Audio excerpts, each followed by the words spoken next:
Olá, tudo bem? Começa agora mais um Conexão Popular, o programa que aborda temas cotidianos e de interesse público aqui na TV Câmara Taubaté. Você sabia que somente nesse ano de 2023, mais de 100 mil crianças foram registradas sem o nome do pai na certidão de nascimento? Pensando nisso, o programa de hoje vai falar sobre paternidade. Nós estamos aqui com Marcelo Fonseca, que é psicólogo e neuropsicólogo, e também com a Paula Carvalho, que é educadora parental e professora. Sejam muito bem-vindos, obrigada por aceitarem o nosso convite. Eu que agradeço, eu acho que é um tema muito importante, muito atual, né? Para a gente divulgar ao máximo. Legal, fico feliz de estar aqui. Bom, então, já pensando nessa minha introdução, eu pergunto para vocês, quando a responsabilidade paterna vai começar a evoluir? Acredito que a responsabilidade paterna está muito atrelada à forma como ainda a sociedade brasileira vê o papel do homem dentro da casa, né? A gente ainda é uma cultura muito machista e que ainda dá muita liberdade, aspas, liberdade para que o homem decida se quer ou não assumir alguns papéis, né? Então, eu vejo que toda mudança necessária dentro desse ambiente familiar, dentro da expressão da paternidade, passa por uma mudança de mentalidade do homem, de uma mentalidade da sociedade brasileira com relação ao papel do homem dentro da casa, né? Uhum. E vendo a infância, né, como o chão que a gente pisa a vida inteira, isso é muito real, o jeito que a gente trata os nossos meninos para que eles vão tratar, né, toda uma sociedade, né? No futuro. Então, esse olhar para a infância, para que no futuro a gente consiga ter homens, né, que se entendam mesmo como sensíveis, sim, como seres humanos, não como o fortão, como o super-herói, ou nesse lugar de uma fortaleza inquebrável, né? Então, que a gente consiga trazer mais sensibilidade que todo ser humano tem, né? Marcelo, você tocou num ponto que, tradicionalmente, o homem exercia aquele papel de provedor da casa e a mulher era aquela que cuidava dos filhos, da casa, fazia comida, fazia limpeza. Mas hoje esse papel tem se invertido também e não necessariamente só um faz uma parte e só o outro faz a outra, né? Nós, mulheres, estamos aqui, trabalhamos... Os homens também podem fazer esse papel, né? De cuidar dos filhos, de cuidar da casa, de cozinhar. Então, a gente vai ter essa mudança na sociedade? A gente já está passando por isso? Eu acho interessante a gente pensar que, na prática, esses papéis nunca precisariam ter sido definidos dessa maneira, né? A gente não tem essa ordem natural das coisas, dos papéis. Esses papéis foram criados ao longo da história, em grande parte também por uma leitura religiosa do papel do homem e da mulher dentro da família, né? Então, é curioso a gente falar de uma nova leitura desses papéis, porque às vezes a gente parece que esses papéis eram naturalmente daquela maneira e agora a gente está reinventando os papéis. Não, a gente só está vendo que aquilo não fazia sentido, né? De que não existe uma ordem natural das coisas que faz com que a mulher tenha determinado papel e o homem outro. Então, eu acho que a gente está começando a ter um pouco de maturidade e de perceber que, olha, talvez essas definições de papéis, no final das contas, elas nunca existiam de forma natural. Elas eram artificiais, são artificiais, e por serem artificiais que causavam tanto problema, né? Porque a gente obrigava indivíduos a terem determinados comportamentos, a assumirem determinadas responsabilidades. Isso acaba ficando tão artificial e tão engessado que é lógico que a gente vai adoecer, né? E o final desse trajeto é isso, é o adoecimento mental, né? Acho que é até por isso que a gente está tendo essa mudança, porque a gente está percebendo que, assim, nossa, está se tornando cada vez mais insustentável, né? E olhando para essa história, a gente vê que o que aconteceu, né, nesse período foram esses rótulos. Que agora a gente acha que realmente é normal, mas não é natural. Então, a diferença do que é normal, ou seja, o que foi normalizado, os rótulos, né?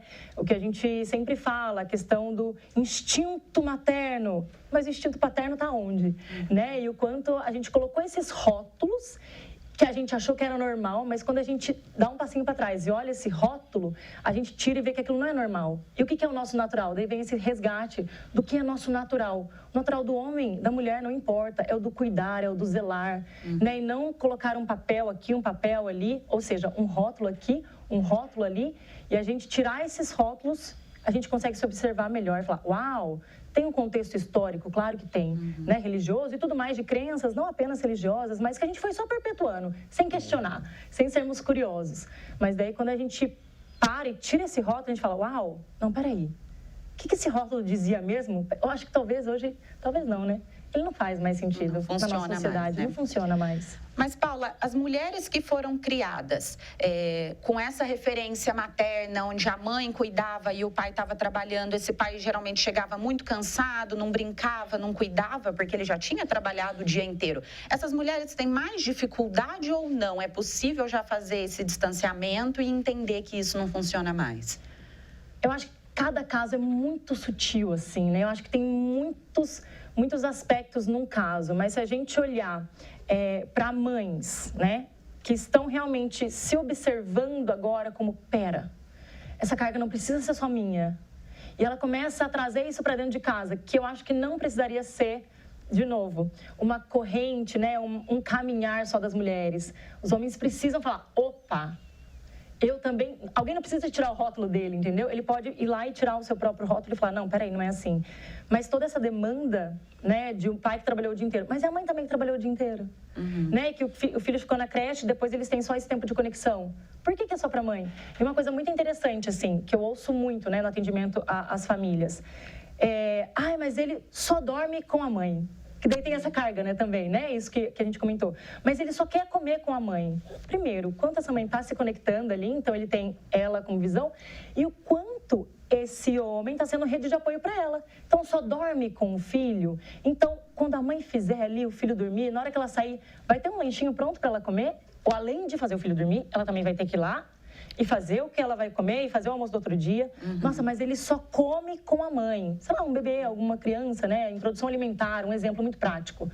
Tá, mas quem que vai esquentar essa comida e deixar no jeito para essa mãe ter essa demanda? Ela não vai conseguir comer o dela muitas vezes, né? Se a gente olhar para uma realidade bem clara e dar para a criança a comida. Primeiro ela vai dar da criança, depois ela vai comer o dela. Mas quem preparou essa comida? Quem facilitou essa vida dessa mãe? Porque senão ela vai ter que dar comida, vai ter que preparar a comida, vai ter que depois lavar a louça, vai ter que... Então fica tudo para ela. Então, esse olhar, sabe? De qual demanda a gente pode aqui dividir de fato. Eu tenho outra dúvida que você levantou aí, essa rede de apoio. De que forma que esse pai pode ajudar a mãe ali na dinâmica da casa? E, aliás, eu mesma me corrijo, porque eu já usei a palavra que eu condeno. Ajudar, né? Excelente. O pai não está ajudando, ele está fazendo exatamente o papel dele. Então, o que ele pode fazer para contribuir mais ali no dia a dia? Acho que depende muito de cada família, de cada jeito, como cada um pode colaborar. Mas o principal é esse olhar. O principal é, isso também é responsabilidade minha. Sabe? Isso também é como se... Tá, essa clássica, né? Que a gente deu um exemplo aqui. O pai que trabalha fora, a mãe que fica o dia inteiro dentro de casa com a criança. Ela fica o dia inteiro na demanda, né? Com essa criança. E o pai que trabalha o dia inteiro ainda vai tomar um cafezinho.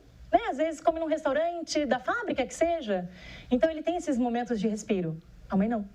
A mãe fala, uau, lavei a cabeça. Hoje, ó, que delícia, lavei o cabelo. Então, é o quanto é esse limpar dos olhos e ficar mais apurado. Para ver onde eu posso, porque isso também é minha responsabilidade. Pega que é teu, sabe? Você sente que as mães estão mais sobrecarregadas ou não? Os pais têm contribuído nesse dia a dia? Eu ainda sinto que a gente ainda está nesse processo de transição, sendo bem esperançoso. Porque eu acho que a gente não consegue mudar isso muitas vezes dentro de uma geração. Né? A gente precisa de várias gerações para mudar esse tipo de comportamento. Mas acho que a gente ainda tem... É engraçado, porque a gente ainda vê algumas forças contrárias a essas mudanças, né? A própria ideia de um modelo de família já colabora com essa ideia do... A mulher tem um papel, o homem tem um papel. Se a gente não questiona os modelos de família, esse modelão de, tipo, um pai, uma mãe, 3 crianças, é modelo da década de 40, da década de 30. E um cachorrinho ainda, né? Exato. Para complementar. A gente nunca vai questionar essa questão dos, aspas, dos papéis e do quanto as pessoas... Acho que só a gente pensar, tipo assim, quanto uma pessoa tem que contribuir e a outra tem que contribuir, para mim já é o erro primordial. Porque, assim, até se a gente voltar e, assim, mostrando que até a gente pode falar de biologia e de espécie e de acabar entendendo essa dinâmica de comportamento parental. Se a gente voltar para as comunidades humanas, esse modelo de família de um homem, uma mulher cuidando de uma determinada criança, isso nunca foi natural na nossa espécie. Vamos olhar para as populações nativas, para as populações originárias. As crianças são cuidadas por todo mundo. Então, a gente está há séculos tentando fazer uma coisa que aí sim a gente pode usar a explicação naturalista, que não funciona. Não funciona para a nossa espécie, nunca funcionou. Então, esse modelo de família, pai, mãe, crianças e só esse casal ou essas pessoas têm que se virar, isso nunca funcionou para a nossa espécie. O bebê humano, ele nasce tão despreparado para a vida no ambiente que a gente precisa de suporte social. Suporte social é a palavra. Eu sempre penso assim, se tem um pai e uma mãe cuidando de uma criança recém-nascida, a gente já tem um problema, porque para a nossa espécie isso já é um problema. A gente precisa de mais pessoas nesse cuidado.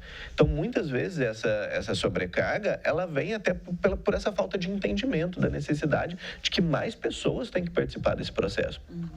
E vamos pensar, infelizmente, ao longo das últimas décadas, do último século, cada vez mais as famílias têm se isolado em seus próprios núcleos, né? A maioria dos pacientes que eu atendo no consultório são pessoas, por exemplo, que vieram de outra cidade, que não tem familiar nenhum aqui. Então, por exemplo, o pai, a mãe e o bebê, toda a família de outro estado, e é lógico que vai ficar sobrecarregado, porque é uma dinâmica praticamente impossível de existir. Então, assim, a gente tem uma demanda que é muito grande. E aí você associa isso ao machismo, é lógico que a mulher vai ficar extremamente sobrecarregada. Se dois não dariam conta de maneira eficaz, imagina uma pessoa só. Então, ao mesmo tempo em que a gente tem que mostrar que essa ideia de papéis, ela acaba comprometendo o resultado da paternidade, da maternidade, a gente também tem que começar a desconstruir essa ideia de que a família, o padrão de família é um pai, uma mãe e a criança. Quando a gente fala de família, a gente tem que colocar muito mais pessoas nesse cálculo, né? E é só assim que a gente consegue oferecer uma infância para uma criança que não vai trazer prejuízos, né? Que não vai ter essa sobrecarga para a mãe, essa sobrecarga para o pai, ou uma criança que vai ficar isolada de alguma maneira por conta, tipo isso, do pai trabalhando 12 horas por dia, a mãe extremamente sobrecarregada com atividades de casa e a criança no celular por 7 ou 8 horas por dia. Agora, esse pai que exerce o papel dele, auxiliando na limpeza, fazendo comida... E se essa pessoa tem uma criação, um comportamento mais voltado ao machismo, ele se sente vulnerável com aquela masculinidade afetada? É tão doido, né? Que o que ele comentou é muito interessante. Realmente a gente precisa de uma aldeia. Só trazendo um pouquinho e juntando com essa pergunta. A gente precisa de uma aldeia para cuidar de uma criança. E é justamente isso que é o natural e não é o que é normal. Porque o que é normal a gente percebe que não é o que flui, não é onde a sintonia mora. Não sintonia de perfeição, de tudo certinho, não. Harmonia e sintonia é uma combinação de elementos, né? Então, o quanto o diferente passou a ser estranho, porque não era julgado como normal e a gente resgata o natural. Não sei se ficou complexo, mas é exatamente o que ele comentou. Da gente entender o que é normal, do que é natural. E a vulnerabilidade foi entendida de maneira errada, né? Vulnerabilidade é algo incrível de se observar e não tem nada a ver com fraqueza. E aquilo que ele comentou mesmo também, eu achei muito incrível vamos tirar os papéis? Porque senão fica uma coisa muito normalizada e não naturalizada e a gente começa uma violência nisso. E o quanto esse olhar o que eu posso fazer? Não importa se é limpar, se é cuidar, o que eu posso fazer? Dentro daquele contexto, né? E a vulnerabilidade... Hoje, agora, eu gosto de vários contextos assim, de vulnerabilidade, eu acho isso incrível, um novo olhar. Mas é realmente observar como a gente pode fazer diferente, quebrar um padrão que já não faz mais sentido. Então, para mim, né, essa questão de vulnerabilidade é quando você tira um pouquinho, abafa um pouquinho, tanto que está lá fora, e olha para dentro. eu acho que sim, começa uma caminhada um pouco diferente. Ai, mas o que meu amigo vai falar? Não. Aqui é minha família, é meu espaço. Vou precisar de ajuda? Vou pedir ajuda. Né? Então, o quanto ser vulnerável é incrivelmente potente e que muda toda uma geração. E não te diminui em nada. E pelo contrário. É bem bacana o que você falou. A gente realmente se apega muito ao que os outros estão falando, né? O que os outros estão pensando. Se essa mãe pede ajuda também, então eu não dei conta de tudo, né? Então, deixar um pouco a opinião dos outros de lado para olhar realmente para o seu núcleo e para as suas necessidades. A gente vai agora para um breve intervalo e, na volta, nós vamos falar sobre o comportamento desses pais, que muitas vezes exigem um tipo de comportamento das crianças, mas eles mesmos se comportam de maneira inadequada. Não saiam daí.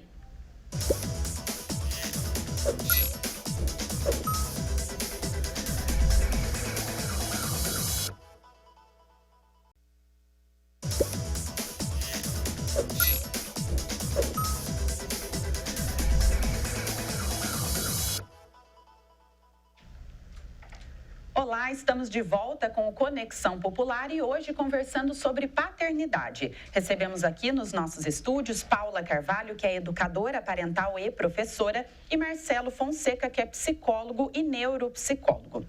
Bom, ainda voltando um pouquinho sobre o papel desse pai na vida desse filho, muitos homens ainda acham que se trata de pensão, que basta contribuir ou que é essa necessidade da criança.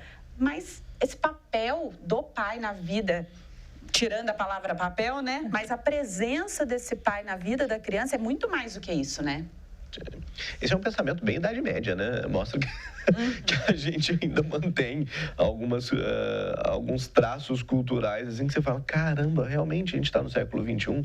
É essa ideia mesmo, né? De que aspas, né? De que o papel do pai ainda está unicamente associado a essa subsistência de funções básicas, né? Então, tipo isso, se quebrar uma pedrinha, fazer um foguinho. Tipo, se eu trouxe comida para casa, eu fiz o que eu deveria. Tipo, cara, isso não faz sentido nenhum. E acho que é uma visão muito simplista do ser humano, né? Mas como é essa criança que não teve a presença do pai? Olha, muitas vezes avós trazem crianças pequenas para o consultório com essa dúvida no sentido de assim, será que o meu neto, não tendo sido criado pelo pai ou pela mãe, será que existe algum reflexo importante de saúde mental? A gente sempre vai falar muito sobre as pessoas que assumem essas funções, né? Cara, devem ter bilhões de pessoas que cresceram sem uma das figuras parentais. Isso não necessariamente quer dizer um problema. O problema é a ausência de alguém que faça esse cuidado, né? A ausência de cuidado e de afeto está associado à doença mental, mas a ausência de pai e de mãe não necessariamente. Então, acho que até essa interpretação, né, de que necessariamente faltar uma das figuras está associado à doença mental, cai de novo na ideia de que a família é essa coisa engessada. Eu tenho que ter um homem, eu tenho que ter uma mulher, e quando uma dessas figuras não está lá, essa estrutura toda está quebrada e a doença mental se instala. Não, a gente precisa de pessoas que sejam afetuosas, que cuidem com afeto. A falta de afeto adoece, a falta de pai não. E nem sempre a ausência do pai significa uma coisa ruim, né? Pode ser que essas crianças tenham a presença de um pai que não é tão bacana assim? É que, na verdade, a presença é algo muito relativo, né? Você pode estar presente e não estar presente, fisicamente, não emocionalmente. Eu acho que o maior desafio do século é estar presente emocionalmente, né? O quanto a presença física não quer dizer nada. A gente está aqui junto, mas a gente não está junto. Você está no seu celular, eu estou no meu, a gente não está junto. Então, eu tenho famílias também que trabalham o dia inteiro, porque tem que sustentar a família, os dois, tá? Eu vou falar de família, pra gente não cair nisso, pai, mãe, homem, mulher, sem cair nessa propaganda, né, de margarina na TV, assim. Família. O quanto eles trabalham o dia inteiro, a filha tem que ficar na creche, porque essa é a realidade. A rede de apoio, que é essencial, ela consegue ter, mas também à noite, porque essa rede de apoio trabalha. mas o quanto à noite eles estão realmente juntos. Porque senão a gente cai muito naquela questão de tempo de qualidade, mas num lugar muito institucionalizado ou mercadológico, sabe? Aquelas coisinhas, tempo de qualidade. Não, se você passar 5 minutos com a sua criança, mas 100% já é o suficiente. Não, não é o suficiente. É o quanto, o exemplo dessa mãe, né? Dessa mãe, no caso. Ela precisava fazer essa janta para ficar no almoço. E enquanto essa criança estava junto, amor, você corta alguma coisa ali, dando autonomia e curtindo. Vamos ligar uma música para a gente cozinhar juntos? Então, o quanto a presença é muito além do estar presente fisicamente. A gente tem que estar presente emocionalmente. E isso que minimiza questões de trauma. Claro que é um outro assunto muito mais profundo.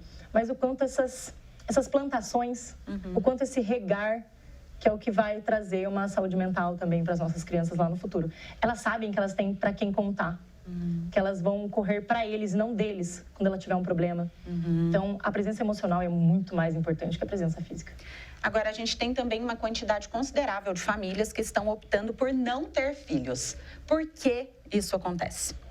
E como que a gente lida se o pai ou a mãe quer um filho, e a outra pessoa não quer? O que é curioso, há um tempo atrás eu recebi um adolescente no consultório, por volta de 15 anos, e ele já falava em não ter filhos. Em parte, dentro da justificativa dele, é porque ele percebia que o clima aí no sentido literal mesmo, de calor, seria tão aversivo no futuro, que ele não acha que ele gostaria de colocar uma pessoa num futuro que seja tão tenso assim. Acho que muitas pessoas acabam fazendo esse raciocínio, do tipo, não é só uma coisa egoísta no sentido de, embora muitos tenham esse pensamento do tipo, vou investir na minha carreira, um filho vai atrapalhar a minha carreira. Acho que muitas pessoas têm pensado em que futuro a gente vai ter, né? Que qualidade de futuro a gente dá para uma pessoa. Mas nem pode ser considerado egoísmo, né? Pode ser uma escolha consciente, responsável. Sim.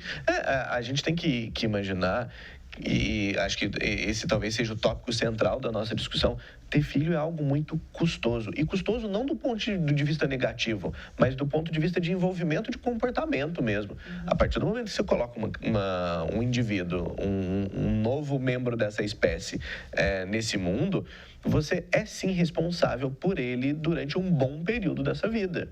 Então, o quanto as pessoas querem realmente se envolver nisso?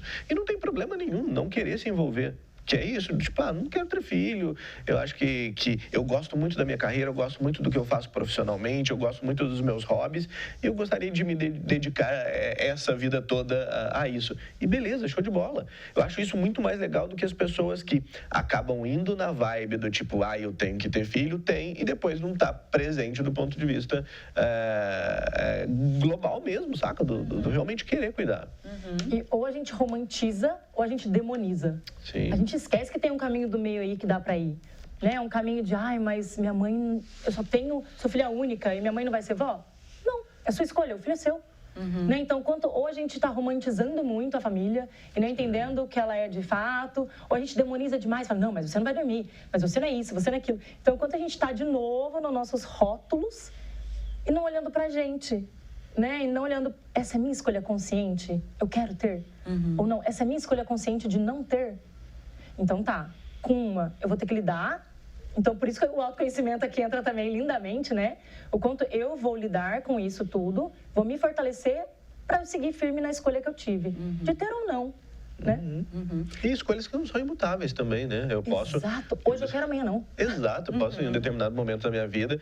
Normalmente, quando as pessoas estão no auge da sua carreira, elas não estão muito afim de... Sim. Mas isso pode mudar depois de um tempo. Então, é totalmente natural. Talvez essa escolha também de ter ou não ter filho está ligado ao comportamento que essa criança observa dentro de casa? A maneira como o pai trata essa mãe, como é a rotina da família, se é um clima aí no sentido, se é gostoso, se é aquele ambiente familiar é acolhedor? Acho que sem dúvidas, porque quando a gente percebe a dinâmica familiar e você vai crescendo com aquela dinâmica familiar, você pode ou romantizar ou demonizar, entendeu? Tipo, eu não quero ter isso, porque olha isso, olha como as crianças... elas repetem o que elas aprendem. A não ser que você tenha, faça uma terapia ali.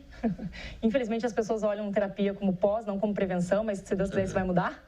mas o quanto essa violência aprendida se torna um padrão para ela. Então, nossa, a criança dá muito trabalho, ou sabe quando você cresce com aquilo? Mas você me deu muito trabalho, mas você é terrível. Nossa, ela cresce com aquela mentalidade, ela entende que ser mãe ou ser pai, ou adotar uma criança, porque são vários tipos de família, deixando isso mais um pouco claro, o quanto isso é ruim. Então, a referência que ela teve de família, ou ela quebra um padrão, estou falando de casos extremos de violência, né? Não só física, sexual, psicológica, todo tipo de violência encaixa aqui. O quanto é isso é referência de família que ela tem. Então, será que eu quero ter essa família? Porque a referência que ela teve é essa. A violência aprendida, os traumas. Então, quanto ela carrega aquilo como família é igual a minha. Mas o contrário também acontece, né? Eu posso ter tido pais maravilhosos, uma família bem estruturada e, de repente, me caso, tenho filhos e não é bem assim. Pode acontecer também, não pode, Sim. Marcelo? E aí a gente vê muito adoecimento mental de pais e mães por essa paternidade ou maternidade idealizada, né? Então, do tipo assim, o exemplo da propaganda de margarina é perfeito. Porque você olha e fala assim, cara, que legal, final de semana, vai estar todo mundo tomando café junto. E do tipo, mano, não é sempre assim. Você vai acordar, vai estar um caos. Exato. De repente não vai ter pão fresquinho e nem margarina na geladeira. Vai ter dias que você não vai acordar, porque você vai passar a noite acordado, porque seu filho está com dor de ouvido, por exemplo. E faz parte, eu acho que a gente sempre tem que buscar esse senso de realidade, né? Acho que a gente pode ser otimista, e a gente tem que ser otimista em muitos momentos da nossa vida, mas nunca escapando do senso de realidade. Então, tipo assim, poxa, eu sou pai, eu adoro, eu acho muito legal. Agora, se eu falar para você que não tem momentos horríveis, é claro que tem. Tá? Então, muitas vezes, o adoecimento mental aí dos pais e das mães vem por conta desse pouco contato com a realidade, no sentido de aquilo foi extremamente idealizado, e aí quando o bebê nasce, ele depende de você 24 horas por dia. E aí você fala assim, poxa, essa parte não estava na propaganda, saca? Sim. E aí é impossível você não adoecer, muitas vezes. Por isso que é urgente a gente estudar para ser pai, para ser mãe. Sim. A gente precisa estudar para ser pai, para ser mãe. Né? Urgente, para a gente entender as realidades. Por quê? A realidade da minha vizinha não vai ser a minha. Mas ela dorme o dia inteiro, a minha não dorme. Então, cada família é um núcleo muito único, né? Então, quanto estudar para a gente entender os contextos e as realidades e não ter os picos também, porque a gente vai ter e entender eles, né? Todos eles. Nesse sentido de, nossa, hoje foi muito tranquilo, amanhã não vai ser. Amanhã não vai ser? Nossa, mas a propaganda não era assim, caramba? Não vai ser, mas tá, o que eu vou fazer hoje? Eu vou sentir essa raiva, eu vou sentir raiva.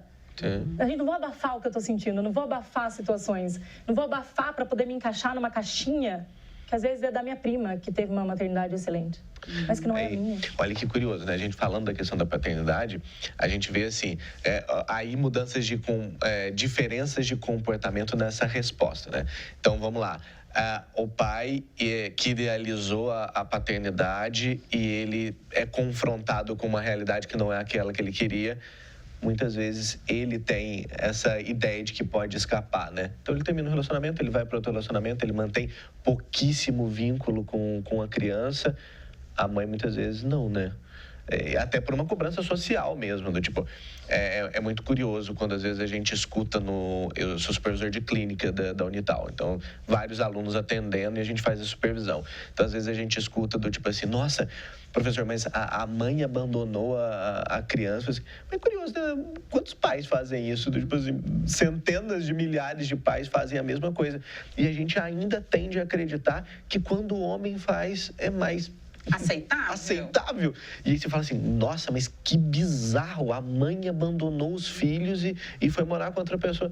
Cara, tipo, essa é uma reprodução de um modelo onde sim, você está falando que o homem tem mais, aspas, direito do que a mulher. Sim. Então, é muito doido essa ideia de, tipo assim, de como até dentro desses papéis, quando as pessoas são confrontadas com a paternidade real, como o homem acaba tendo mais um aval da própria sociedade para poder fazer o que ele quiser. Então, tipo, o homem que passa 12 horas trabalhando e tem contato zero com o filho porque ele não gostou de ser pai, isso ainda é mais permitido, porque tipo,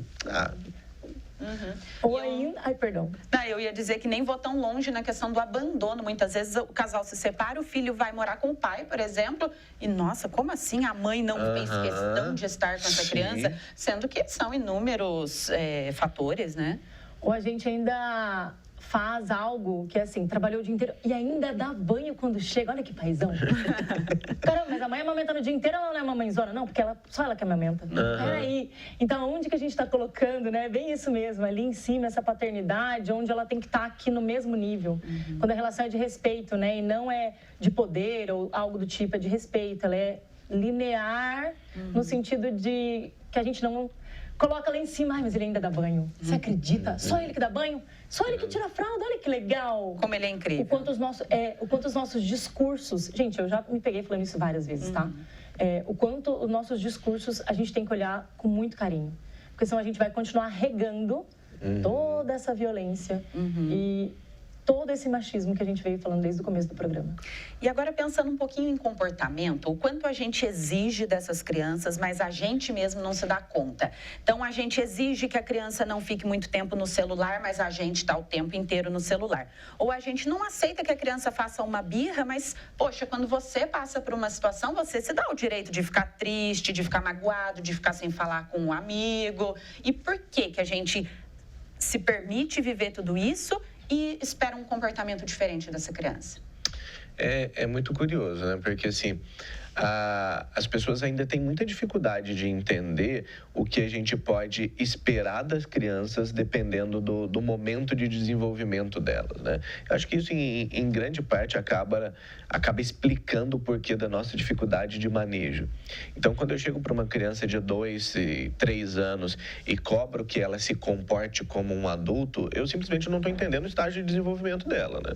Então, se eu quero que ela seja organizada, se eu quero que ela pegue a toalhinha dela e vai tomar banho, se eu quero que ela não faça birra quando ela está descontente por alguma coisa, de novo, eu não estou entendendo o momento de desenvolvimento dela. Eu estou olhando para uma criança de 3 anos e querendo que ela se comporte como um adulto de 20 e poucos.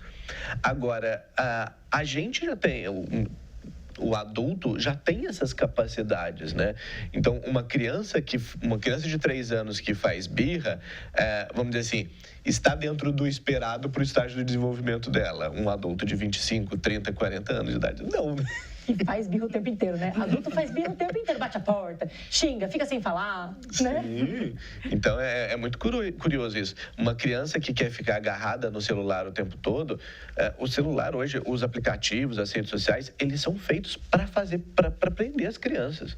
Se você olhar para os desenhos que as crianças assistem hoje no YouTube, é tudo muito colorido, movimentos muito rápidos, muito brilho. A ideia é realmente prender o cérebro da criança que está em desenvolvimento.